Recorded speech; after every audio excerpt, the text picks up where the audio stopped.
being entertained. Just one thing, sorry. Do you think that Marco's video about Robert Kiyosaki and the fact that Marco is literally the only person that's actually shown the public this, the fact that Robert Kiyosaki was a creation of the Amway Corporation. Now, it's a tragedy that Oprah Winfrey didn't do the same amount of research that Marco did, because if she had, she would have discovered very quickly that the man that she made a superstar by putting her on Oprah was a creation of the Amway Corporation, and Amway is a company that had a 99-point-something% loss rate. So thank God someone has finally made a video exposing Robert Kiyosaki about, the fact that he's a creation of the Amway Corporation, because that footage is very, very hard to find.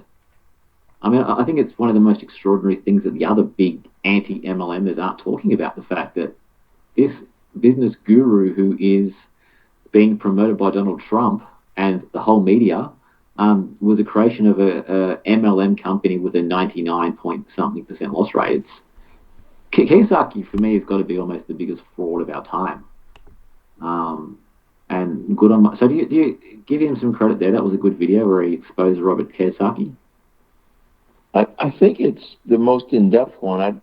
I don't think it was the first time that anyone has talked about Kiyosaki being associated with Amway, but I do think, at least from what I've seen, it's the most in-depth discussion about that, which, again, I'm focused on tool scams and retail sales, so it's interesting. But tool scam, Robert Kiyosaki is the king of the tool scam.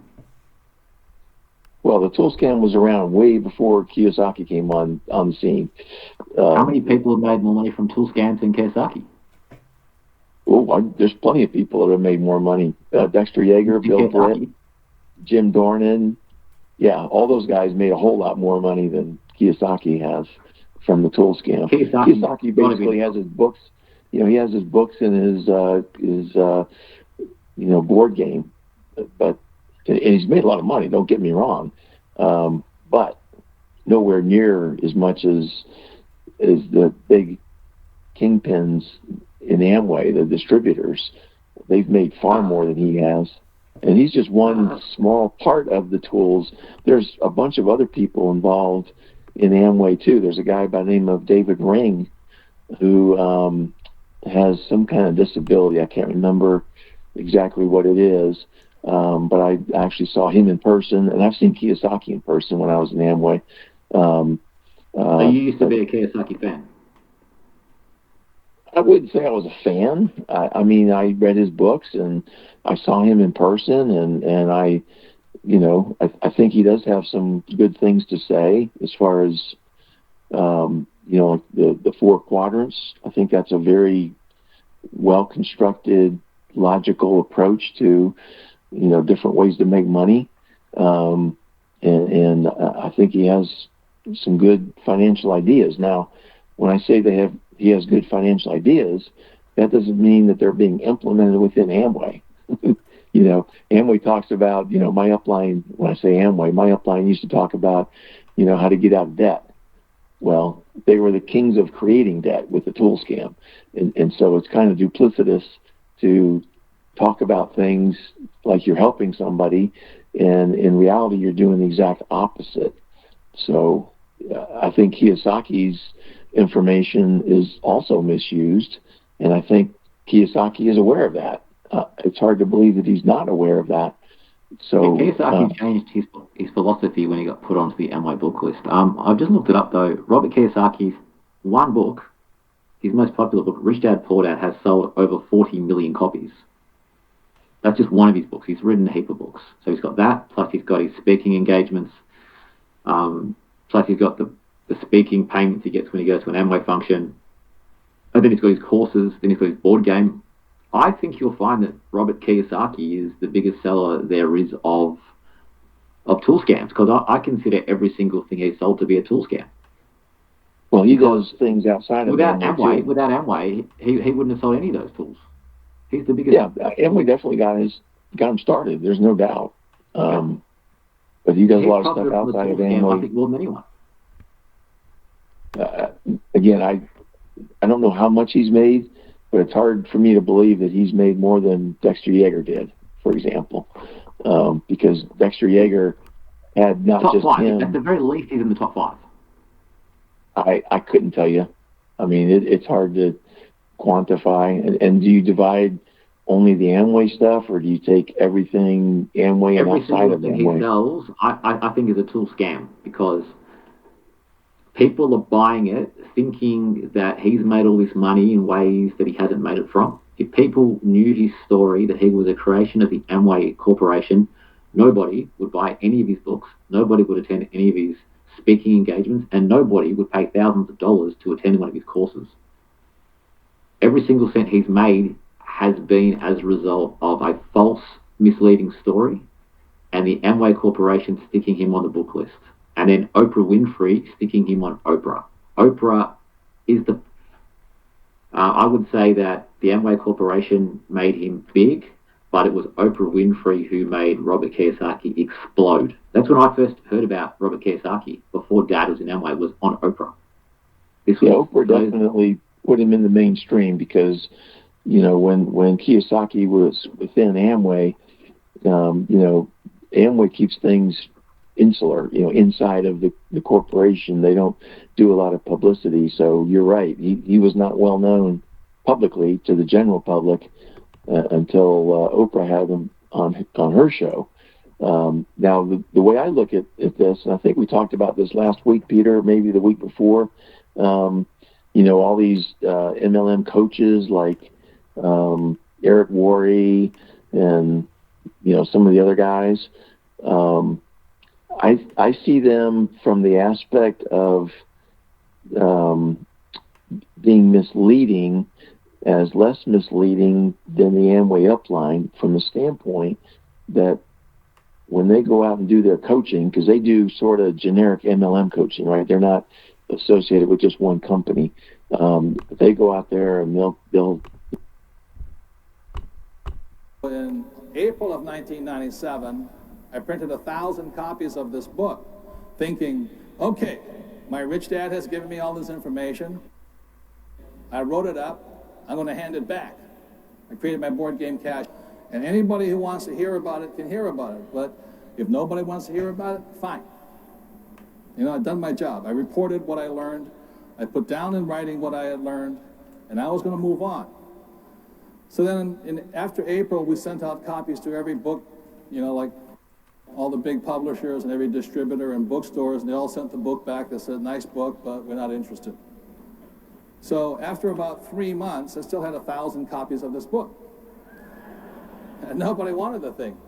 So I called my friend up in Austin, Texas, and I said, hey, Keith, you have this car washes. Would you mind putting some of my books in your car wash? And he said, we don't sell books in car washes. And I said, yeah, well, that's why I want to put them there, because it'll be the only book in the whole place. And he says, I'll take 12 books on consignment. If they don't sell, you get them back. I said, yeah, okay, no problem. And this is a true story. This is how Rich Dad Poor Dad got started. So I shipped him 12 books. I called him a week later. He says, they're still here. He said, right by my cash register. Nobody wants them. I said, okay, well, that's fine. Keep them there. And then he called me up and he said, hey, guess what? About 2 weeks later, all the books are gone. I said, really? You want some more? He goes, no.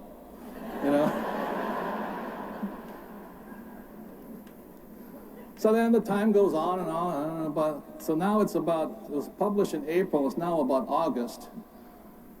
Nobody wants the book. I get this phone call, and the guy from hello. I said, hello. He says, my name is Bill Galvin from Dallas, Texas.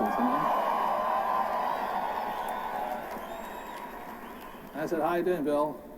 He says, good book you got there. I said, oh, you the guy that bought it? He says, yeah, I got all 12 copies now. I said, really? Really? Oh, I appreciate it. Why'd you buy 12 copies? He says, well, how many copies you got left? I said, 1,000 minus 12. And he says, I'll take them. I said, you'll take them, all 1,000? And he goes, yeah. So who are you?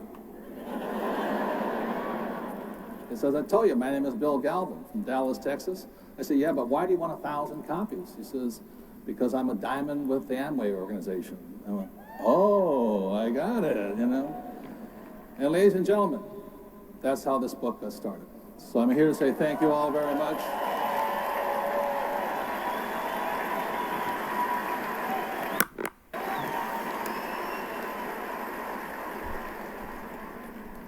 And the book then spread by word of mouth.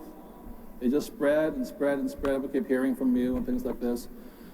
And so around, I think, December of '97, Bill invited me over to come to one of his retreats. And over there, for the very first time, I actually got to meet some of you. I met Diamond C.L. Foster and Lennon Ledbetter. And all of a sudden, I began to realize that you guys were onto something. I said, this is quite interesting. And then about half a year later, in 1998, 2 years ago, right here in St. Louis, I spoke for the first time at your free enterprise. And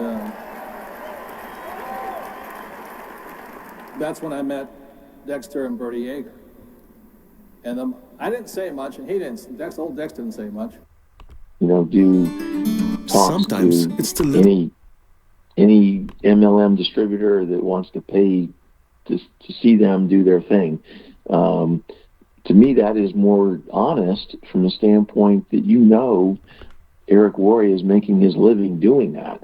Whereas with Amway, when you're paying the upline money, you don't know that they're making most of their money from the tool scam because they don't talk about it.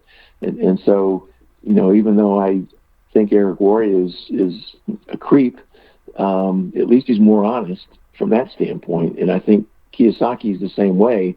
Now you can say because he got started in Amway, everything is tainted, but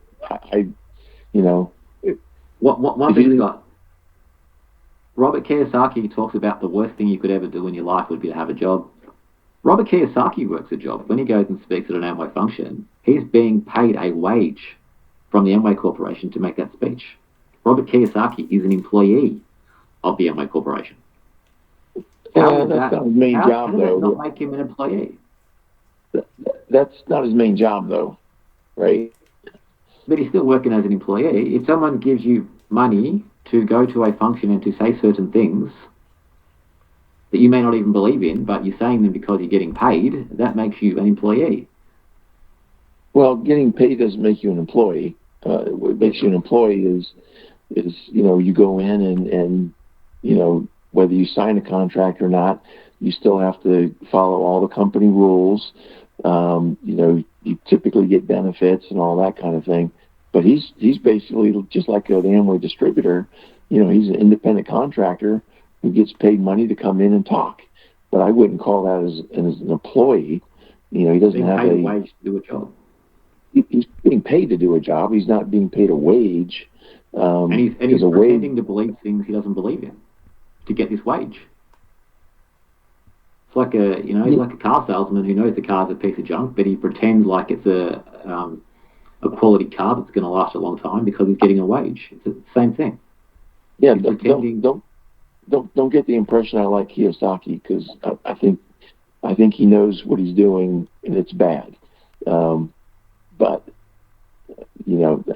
again, that doesn't make him an employee just because he gets paid to come in and talk to somebody, to talk to a group of people. But I think we're splitting hairs there as far as trying to say he's an employee just because he's getting paid to do something. I think the important thing is that Marco's done some good work, and that Robert Kiyosaki video is a very, very good example of Marco's good work. And to me, it's almost the most important footage there is to watch about MLMs is the fact that you got Robert Kiyosaki on a stage saying, I couldn't sell my book until it went on the Amway book list. He's admitting that he was a failed author until Amway put him on the book list. He's a creation of the Amway Corporation, and that's why he then started talking about MLMs being great. And I think I was personally there at that function where he said that. I was in the audience. So yeah, that is a true depiction of how he became successful. I I don't see that as particularly evil. I mean, it could have been any other MLM. It could have been, some other company that brought him in, thought that he had a great book. It happened to be Amway, okay. But, I don't see that as, the worst thing in the world. It's far worse to me that he talks about things knowing that that's not the way it really is. And he's doing it just to get paid money. That's the problem I have with it. So, the fact that he got started with Amway, okay, that's interesting, but, that's just one possibility. He could have, got his breakthrough somewhere else. Who knows? It definitely was Amway. There's no doubt about that. But anyway, I don't know. Do you have any thoughts on that, Peter? Well, there's a couple of things. So we'll stay on topic with Robert Kiyosaki. Invariably, Robert Kiyosaki sold a lot of books through the MLM business model. So however that is however it is. If he had another niche that he was in, whether it was real estate, he might have sold a whole bunch of books. So Robert Kiyosaki is an entrepreneur, and he realizes the niche to be able to sell a boat ton of books is through MLM. And Amway is the mother of all tools providers. So if you get your book into the Amway book list, it's almost the same as the Oprah Winfrey book list. So it's a pathway towards becoming super rich selling books. Now, the book itself, Rich Dad, Poor Dad, there's been some questions if there ever was a Poor